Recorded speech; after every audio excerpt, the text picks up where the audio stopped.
Doctor Priyanka सावकार नवले है। मेरा क्लिनिक डेक्कन डेंटल क्लिनिक है, पुणे के एफसी रोड पे लोकेटेड है। सो आज का जो वीडियो मैं बना रही हूँ मेरे पेशेंट्स के लिए है जिनका कंसर्न होता है कि मैम दांत के ऊपर क्राउन देने के लिए आप क्यों बताते हो।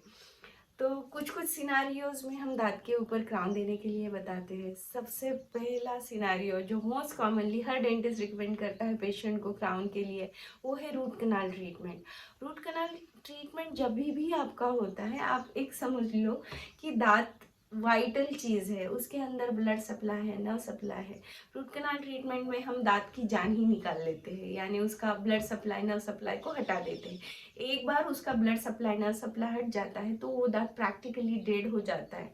डेड चीज़ें over a period of time brittle हो जाती है, और कोई भी चीज़ अगर ब्रिटल हो जाती है तो वो टूटने के चांसेस बढ़ जाते हैं। जो रूट कनाल किया हुआ दांत है वो लॉन्ग टर्म के लिए आपके मुंह में टिका हुआ रहना चाहिए, इसलिए उसके ऊपर हम क्राउन एडवाइस करते हैं। सेकेंड चीज़, जब आपके दांत बहुत ज़्यादा डिस्कलर्ड है, टूटे हुए हैं, तो उस केस में भी हम उस के ऊपर क्राउन एडवाइस करते हैं। थर्ड चीज़, जब आपके दांतों में बहुत ज़्यादा डीके है, दो हम रूट कनाल ट्रीटमेंट नहीं कर रहे, बड़ा सा फीलिंग कर रहे हैं, तो उस टाइम पे वो फीलिंग के ऊपर भी एक्स्ट्रा प्रेशर आने से वो टूटने के चांसेस होते हैं।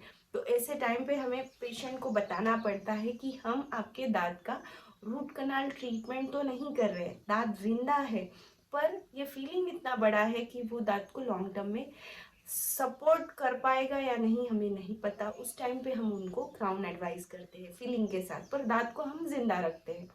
थर्ड चीज़, जब आगे का दांत बहुत डिस्कलर्ड है, ब्लैक कलर का बन गया बिकॉज ऑफ द ट्रॉमा, या फिर कुछ फ्लोराइड का प्रॉब्लम है, या फिर कुछ मेडिसिन की वजह से स्टेनिंग हुआ है, तो बेटर रहता है कि उसके ऊपर हम क्राउन दे दें। और एक चीज़ होती है, जैसे पेशेंट का अगर इम्प्लांट का प्रोसीजर हो जाता है तो उसके ऊपर भी हम क्राउन एडवाइस करते हैं। और एक चीज़, अगर पेशेंट को इम्प्लांट नहीं करवाना और दांत उसका मिसिंग है तो उस टाइम पे हम उनको ब्रिज एडवाइस करते हैं।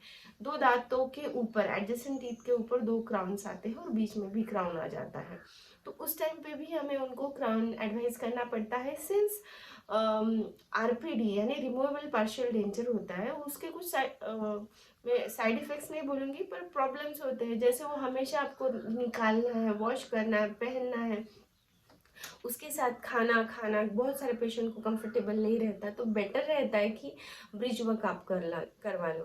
ये हुआ अडल्ट सिनेरियो में। अभी बच्चों में क्यों क्राउन्स देने हैं, बच्चों के दूध के दांत तो गिरने ही वाले हैं, ये भी बहुत सारे पेशेंट बोलते हैं।